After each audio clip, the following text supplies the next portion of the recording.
Welcome to TGIF. Well, another exciting time for TGIF. I don't know about you, but do you have any words that just annoy you? I have several, but one I will share right now is the word sure. Yeah.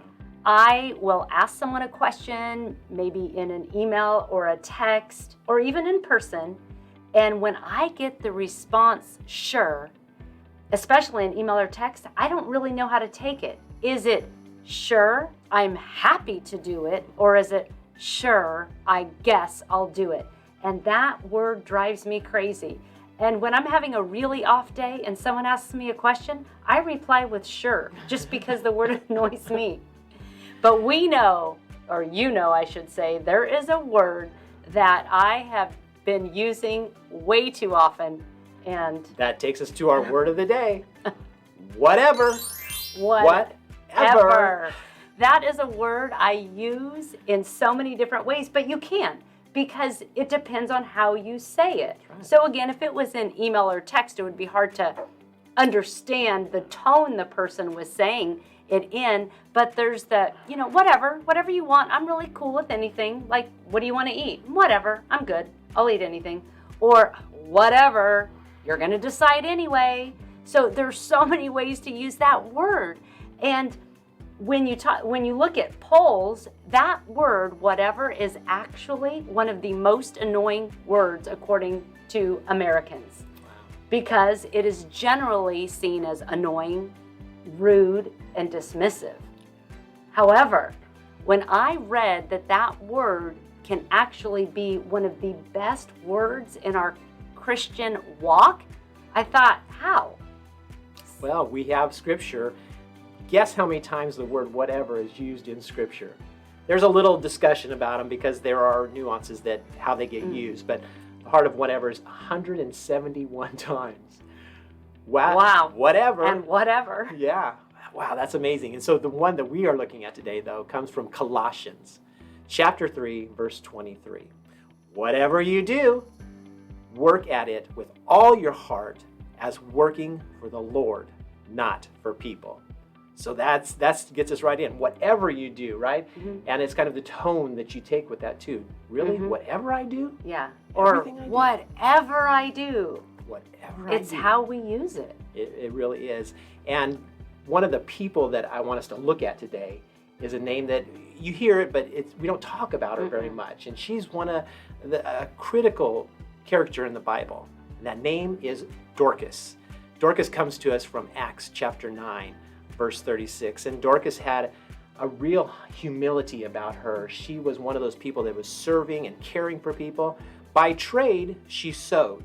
And so she was a seamstress like none other. She was always sewing for people, always putting together for the needy clothing. And so that's a huge thing that she was doing. And in her life, as it went along, there were many people that appreciated her and loved her. And lo and behold, one day, she died. And so they are preparing her for burial. And somebody in the group heard that Peter was in a town nearby. And so they asked that somebody run and get Peter and bring him here. And so Peter comes. And there's a group of women around her, widows, and just, weeping for the loss of this incredible woman, for all that she's done and cared for them. And Peter ushers them out of the room and kneels down. And lo and behold, prays that Tabitha to come to life. And so in that resurrection, in that moment of coming back to life, the whole group is just besides themselves. But I think it's really pivotal that we look at Dorcas and what she meant to the people and how she was living her life and the importance of doing things, not just whatever, but whatever we do, let's do them for the Lord. So Dorcas, we can learn a lot from her life and death and then rising from the dead too. So that is important. But we have 5 traits that we want to look at. 5 traits and lessons because they go together. You can have a trait, but what's the deeper lesson that we want you to take away with it? And so first and foremost, her skill. I mean, she has been gifted with the ability to sew, and she knew it. And it was something she loved to do. I think it's important that we find things that we love to do because while going to Disneyland is a thing we love to do, it's not necessarily a gift that we have. It's trying to find the gifting that we have to serve other people and how we can help other people. So if you maybe haven't even found that gift that, that God has given you, the important thing to do is to start trying some things then and start experimenting with some things, because maybe there's something you haven't even done. Maybe picking up a guitar and lo and behold, you become really well at playing the guitar. You never know until you try. And so I think that's important, because Dorcas understood her skill and she loved to sew, and she is going to turn that trait and those lessons of learning how to sew into further traits. And I think you're going to take us to that next one. The second one is compassion. And one thing she did is she was always faithful in doing good for others. And I think that that's something that we can just kind of sit back and look at our life. Are we doing good just to do good because we should do good, it's the right thing to do? Or are we doing good and serving from a compassionate heart of really caring about others? Because wouldn't you think that part of that compassion that you have is you get to know the person.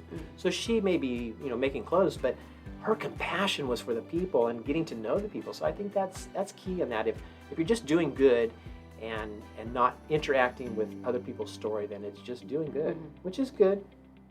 Whatever. Okay, the next one we have is charity. Charity. And I think that charity is what we were kind of talking about, the compassion. You have to have that compassion to actually go and serve people. But charity builds the relationship that goes beyond just that initial conversation. All of these women standing around and mourning for the loss of Dorcas in that moment were not just acquaintances. They were people that she had spent time with, that she had built relationship with, and the charity went so much more. That's why that compassion is so critical, because it builds right into charity and that desire to build a relationship. I think sometimes we go and serve at a food kitchen, but do we build any relationships? I think that's what's important, and that's what's hard in today's culture, that we go and serve, meaning well, but do we have that compassion to actually, do that act of charity, which means I want you in my life. I want you to be part of my relationship. So that's hard. The fourth one is selflessness. So that ability and that desire to serve and do ministry toward others as a priority. What do you mean it's them over me? Now, it doesn't mean you don't take care of you and you are not important. That is never that when you hear put others before yourself. I mean, you got to take that and understand it in the way that it's intended. But having the priorities of others being a priority over your self-wants and needs, and desires, I should say, because we're real good about I love this one, when I win the lotto, I'm going to give all the money to the church, but until then, or if I were to win this or get this, I would do all these good things around the world, versus that selflessness now, meaning I'm going to invest now in others with a priority. And even if it's my time, my gifts, and even if it's my money, I'm going to invest in others as a priority. That one's great. That's selfless. And all of this can't be done without this fifth trait that we see in Dorcas, and that's grace. Knowing that the Lord, and she was connected to understanding this discipleship process, to understanding how you come along somebody and you disciple them and you live in their lives and work with them and help them to understand Jesus and what Jesus meant in the life of people. And so grace, let God use you to witness to others. Wow, that's huge. I think sometimes, and I think of Dorcas sitting there doing some sewing, and her hands, I've talked to people who do a lot of sewing, and their fingers get tired and wore out from doing all that because they didn't have sewing machines, okay? So she was doing all this by hand. And so it's interesting to think about how much pain she might have been in from doing that all the time, but yet she knew God's grace was in it, and that was her skill, and she did it by God's grace. And then acknowledging that with somebody else that might be going through a struggle. I do this, and think about the cost of doing some of that. How did she fund all that? We don't have all of the backstory for her. And I imagine there was a lot of relationships that were built in different ways to help fund it and to help grow it and to help, in that moment, grow people and disciple people. So it wasn't a whatever. It was much deeper for her. It's whatever you want, Lord, I am fully committed.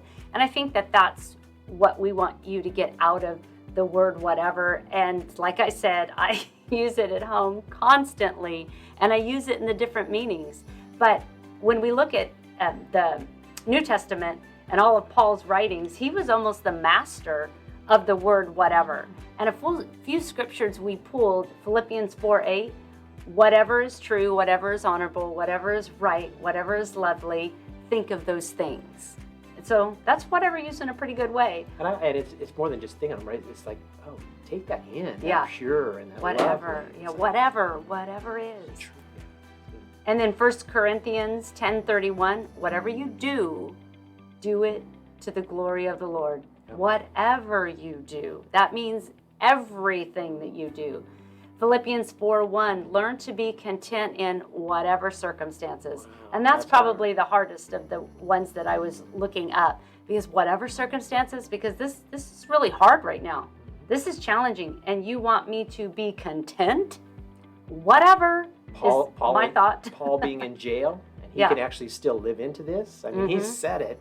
He's saying whatever circumstances, and so it's whether it's a terrible disease or something that's going on in your life with the relationships, it's all circumstances, and that's hard. It's really hard. It is. And something else that I was reading and it really made me ponder on this a little bit more is we hear this the optimistic, hopefulistic saying, what if? You know, what if God does this? What if? Because you could take that, well, what if, and turn it negative. But, you know, what if that? It's like a hopeful faith. You know, what if this is cured? What if this is God's will? What if? What if Dorcas comes back from the dead? Right. Wow.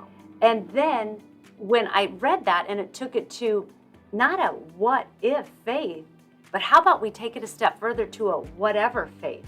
Whatever, meaning that confidence and trust in the Lord, whatever, becomes this full surrender. You know, whatever, Lord, whatever. It's a full surrender, trust in God kind of faith. And I think it's even a step above, you know, what if? Being hopeful. So it takes hopeful to a new level. Which takes us to our question that we want to leave them with today, too. How is your whatever? No, it's not this whatever. It's how is your whatever? Are you focused on how you can adjust your whatever? And when you say that word, I hope from now on you kind of go, whoa, I just said that word. Whatever circumstances, whatever true, you know, maybe that'll start pondering and help you. So it's kind of fun to play with words and meanings, and sometimes we don't use them the way we should, or we don't receive them well, like the word sure. I do not receive that word well, especially in writing, because I don't know what they mean. So we hope you have more than just a whatever kind of day, but whatever God has planned for you today and this week, we hope that you will focus on the blessings that you have even in the midst of your circumstances, because Amen. God is enough. Have a great week, y'all, and see you back here next time. Bye. Bye.